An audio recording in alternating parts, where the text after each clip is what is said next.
Sveiki gyvi. Šiandien į Lietuvą su vizitu atvyko Suomijos Respublikos prezidentas Saulius Niinistė, ką tik įvyko Lietuvos ir Suomijos prezidentų dvišalis susitikimas, o dabar bendroje spaudos konferencijoje prezidentai apžvelgs susitikimo turinį ir atsakys į keletą žiniasklaidos klausimų. Kviečiu žodį tarti Lietuvos Respublikos prezidentą Gitaną Nausėdą. Labadiena, Jūsų ekscelencija prezidente Sauliu Niinisto. Džiaugiuosi galėdamas pasveikinti Jūs Lietuvoje. Šiaurės ir Baltijos šalių bendradarbiavimas, vienybė ir solidarumas šiandien yra gyvybiškai svarbus ir būtini. Susitikime turėjome galimybę aptarti saugumo situaciją Europoje, Rusijos agresiją prieš Ukrainą ir paramą Ukrainai. Palietėme Suomijos narystės NATO ir dvišalius klausimus. Taip pat aptarėme bendradarbiavimą Europos Sąjungoje. Padėkojau prezidentui už puikų savitarpio supratimą Šiaurės ir Baltijos šalių šeimoje ir plačiau Europos Sąjungoje. Mus vienija tie patys tikslai - geopolitinis regiono saugumas, žalioji energetika, infrastruktūrinės jungtys. Esame dėkingi už Suomijos paramą nelegalios migracijos iš Baltarusijos krizės metu. Susitikime daugiausia dėmesio skyrėme saugumo situaciją Europoje ir Baltijos regione aptarti. Dar kartą išreiškiau tvirtą Lietuvos paramą Suomijos narystei NATO ir tikiuosi, kad tai atsitiks dar iki Vilniaus viršūnių susitikimo kitų metų Liepos mėnesį. Suomijos ir Švedijos prisijungimas prie NATO mūsų nuomonė tikrai reikšmingai sustiprins regioninį saugumą. Pažymėjome NATO viršūnių susitikime Madride priimtų sprendimų įgyvendinimo svarbą. Šie sprendimai yra aiškus įpareigojimas ir įsipareigojimas iš esmės sustiprinti NATO atgrasymą ir gynybą. Pabrėžiame būtinybę stiprinti rytinį NATO flangą ir skirti didesnį dėmesį karinio mobilumo projektų įgyvendinimui. Aptarėme be jokios abejonės Rusijos karą Ukrainoje. Sutarėme dėl poreikio stiprinti spaudimą Rusijai ir jos talkininkiai Baltarusijai, parengiant 9-ąjį Europos Sąjungos sankcijų paketą. Taip pat dėl būtinybės toliau didinti karinę, humanitarinę, finansinę ir politinę paramą Ukrainai. Aptarėme idėją steigti specialųjį tribunolą Rusijos karo nusikaltimams Ukrainoje tirti. Susitikime taip pat aptarėme bendradarbiavimo Europos Sąjungoje klausimus. Kalbėdamas energetikos tema, akcentavau, kad Maskva naudoja energijos tiekimą kaip įrankį Europai šantažuoti. Todėl privalome užtikrinti Europos Sąjungos energetinę nepriklausomybę ir atsparumą, diversifikuoti Europos Sąjungos energijos šaltinius ir investuoti į energetinį saugumą, be jokios abejonės taip pat ir į energijos taupimą skatinančias priemonės. Aptarėme ir dvišalius Lietuvos ir Suomijos santykius. Suomija, kaip jūs puikiai žinote, yra svarbi Lietuvos ekonominė partnerė, ypač tiesioginių užsienio investicijų srityje, tad kalbėjome apie galimybę stiprinti bendradarbiavimą biotechnologijų, finansinių technologijų ir inžinerijos srityse.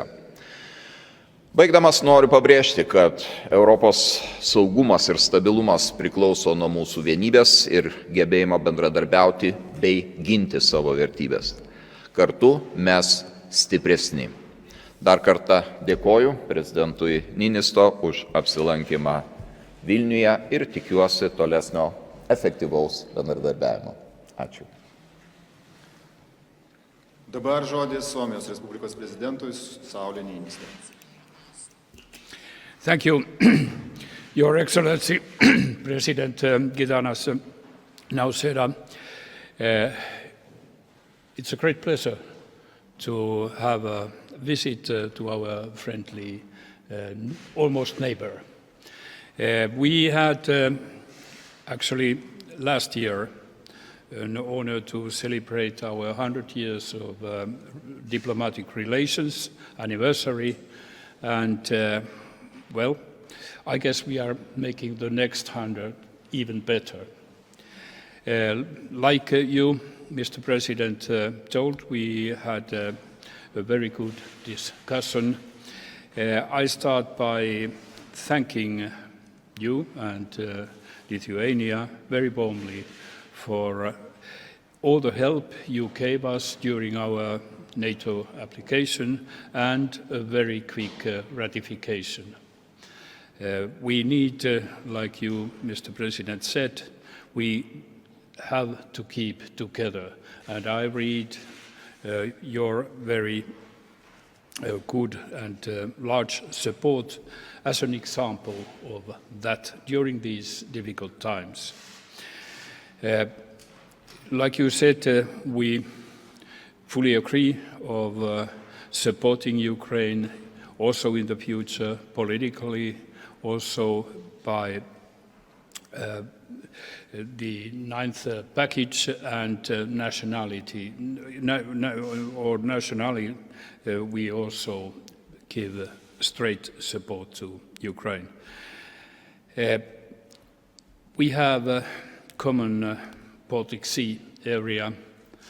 I had a possibility of meeting the Nordic leaders the other week in Helsinki, and I took up a possibility that we should tighten the NB8 cooperation. For example, so that different committees of Parliament could discuss more together. That is also, like you said, reflecting the importance of keeping together. We shared views on the present security situation, and I think both of us, we are worried about the situation, but on the other hand, having a very firm trust that at the end peace will prevail and the right will win. To end up, I would like to take a bit lighter issue, and that is that I asked the President a bit help in expertise building fences. And thank you for your advices. Thank you. Lietuvos ir Suomijos prezidentams. Dabar metas keletui žurnalistų klausimų. Prašau, pirmasis Augustas Benes, prašau. Sveiki, turiu klausimą abiem prezidentams. Dėl Suomijos narystės NATO iš esmės dabar kyla du klausimai. Ar Suomija sutiks, jog jos teritorijoje NATO dislokuotų branduolinį ginklą? Ir antras klausimas, jūsų narystė iš esmės stabdo dabar tik Turkiją. Ar su Turkijos vadovais kalbatės ir gavote iš jų aišku atsakymą, kada galėsite tapti NATO nare pilnavertė? Ir, ponia Nausėda, jums klausimas, ar jūs matot šiuo metu Turkiją kaip kliuvinį vakarų pasauliui priimant tam tikrus sprendimus tiek dėl Ukrainos, tiek dėl Suomijos narystės? Ačiū.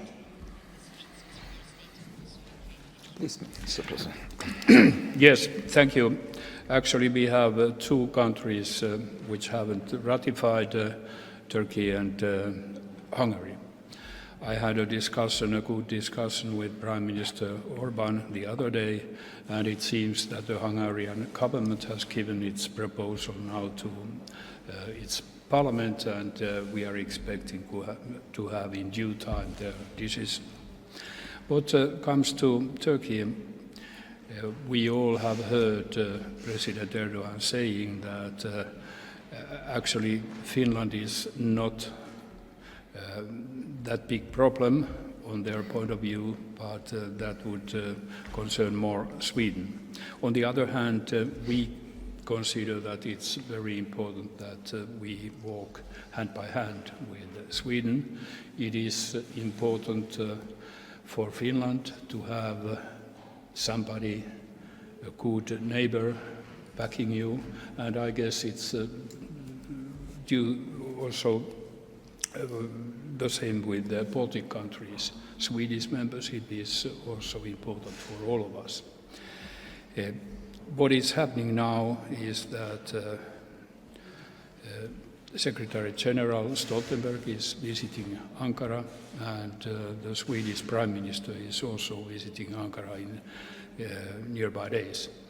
Let's see what that brings, but nevertheless, I want to tell you that I'm optimistic.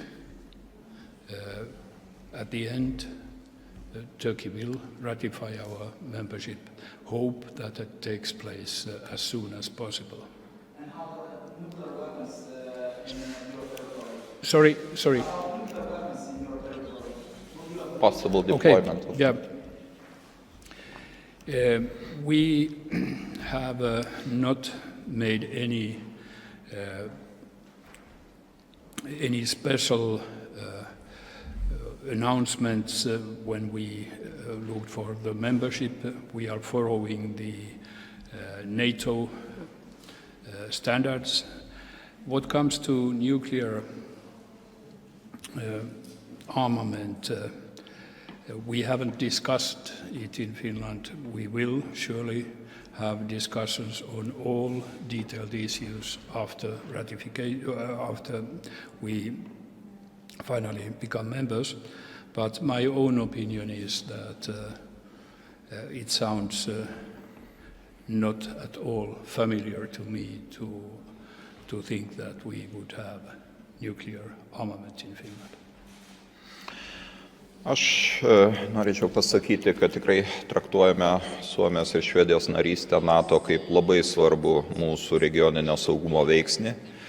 Ir jau savo pasisakymą metu išreiškiau viltį, kad tai atsitiks dar iki Vilniaus viršūnių susitikimo, taip kad galėsime pasveikinti jau ne 30, o 32 narius prie derybų stalo. Jūs klausėte dėl Turkijos. Na kągi, ratifikacijos procesas turbūt negali būti visiškai vienodas visose šalise, tai tikrai išgirdome Suomijos padėką už tai, kad Lietuvoje šis procesas buvo labai sklandus ir mes pasistengėme kaip galima greičiau priimti šitą nepaprastai svarbų ratifikavimo politinį sprendimą. Tačiau kai kuriuose šalise situacija yra skirtinga ir mes matome, kad ir tempas yra nevienodas, tačiau liko tik tai 2 šalys. Ir aš vis dėlto manau, kad ratifikavimas neturėtų užtrukti be galo ilgai ir sprendimai bus padaryti, juolab, kad tikrai yra didelės dedamos pastangos tam, kad tie sprendimai gimtų kaip galima anksčiau. Galbūt tam įtakos turi ir vidiniai politiniai procesai, kai kuriuose valstybėse, aš nenorėčiau leistis į detalės, bet manau, kad tikrai tą sprendimą nepaprastai svarbu mes turėsime. Dėl Turkijos įtakos arba, reiškia, indėlio į Ukrainos gebėjimą atsispirti Rusijos karui.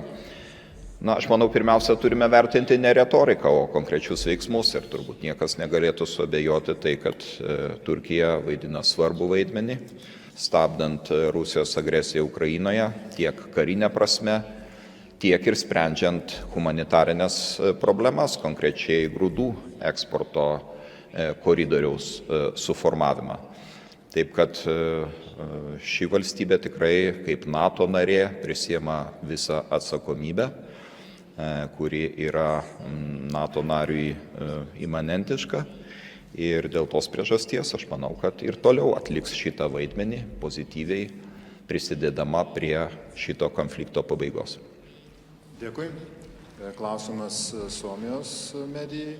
Ryan, please. Hello, Ryan Coley from Finnish Broadcasting Company. I have a question for President Nausėda. I know Lithuania has a very close relationship with Germany inside NATO. Do you have any special expectations for Finland when it comes to full member? Yes, we have, and I think every new member of NATO will strengthen our organization, and having in mind that we are geopolitically and politically very close to each other, although we don't have the common border, but we are very close to each other. We are like-minded countries. We see the problems and possible solutions of the problems with the same eyes. I think that it will strengthen our regional security, and we will have excellent possibility to solve the common issues at the table, especially having in mind that we are successfully cooperating in the field of NB6, NB8. So I am really looking forward to see Finland and Sweden as full-fledged members of NATO. And I'm looking forward to cooperate closely with our partners.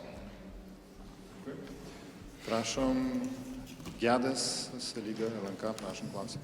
Sveiki, klausimas abiejų šalių vadovams. Suomija didina finansavimą gynybai. Kokia yra Suomijos siekiamybė ir tikslas, kokį procentą nuo BVP skirti gynybai? Ką Jūs manytumėte apie šiandien Lietuvos ir Lenkijos kariuomenių vadų susitikime išsakytą mintį, kad šito regiono valstybės neturi prabangos laukti ir maksimalus finansavimas turėtų būti skiriamas kuo greičiau, kad laikas yra kriterijus ir ne tik pati suma, o svarbu laikas, per kurį ta suma bus skiriama kariuomeniai. Ir ponė Lietuvos prezidentė, ar Jūs matytumėte poreikį, o galbūt ir siūlysite oficialiai bent numatyti galimybę kitų metų biudžete skirti ne 2,5, o 3% pagal NATO standartą? Ir gal turite komentarą dėl kariuomenės vado išsakytos pozicijos, kad jis nesiūlys valstybės gynimo taryboje, siūlys neperduoti haubicų ir oro gynimo sistemų Ukrainai? Ačiū.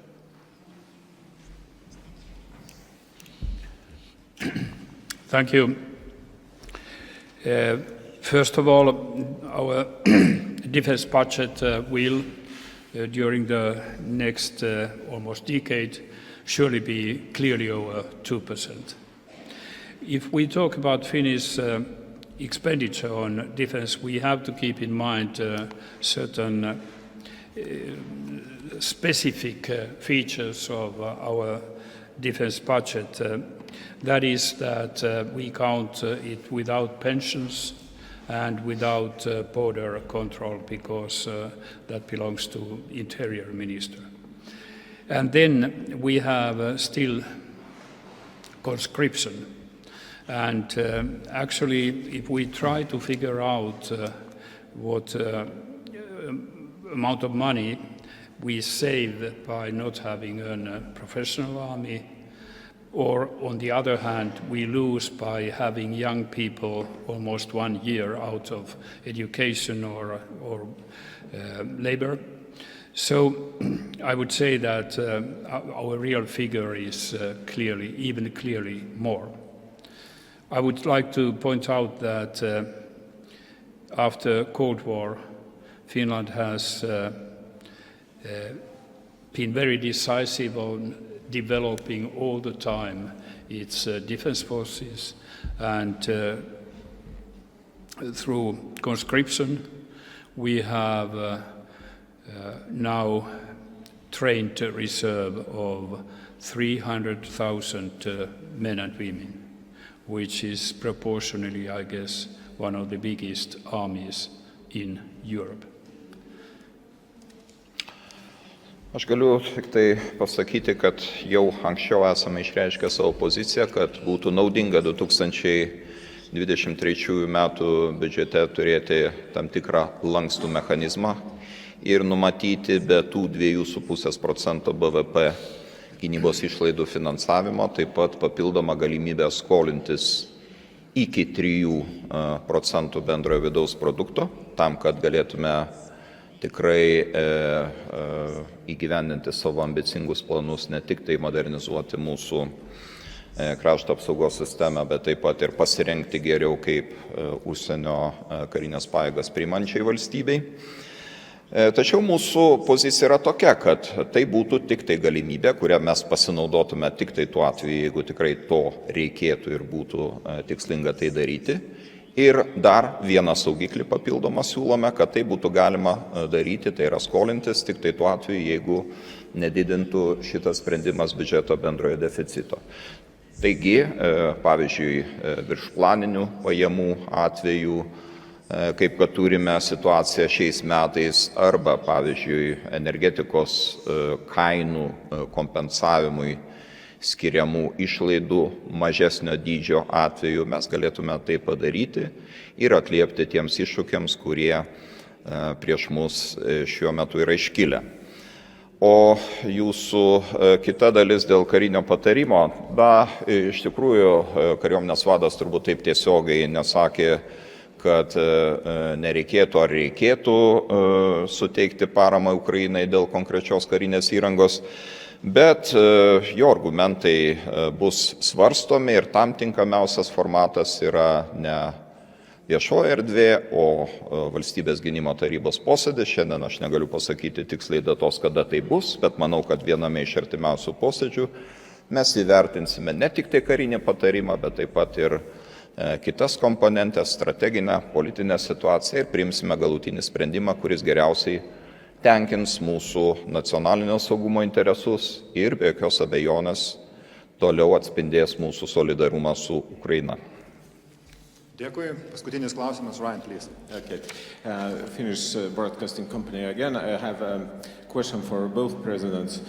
President Nausėda recently told to local media that the ban for Russian tourists must be extended from December. And I have a question for President Niinisto. Do you agree? And how long this ban must be sustained? And for President Nausėda,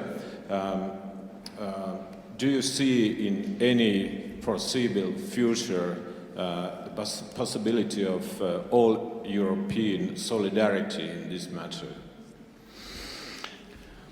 I don't want to forecast what will be development regarding this issue on European Union format, but in many regards we are coming closer to each other, discussing not only the ban for visas or other issues. We came closer in energy policy field, trying to find the solutions, how to help our households in the best way. But regarding the visas, of course we have to look for as many opportunities as we have in our hands in order to stop this bloody war in Ukraine.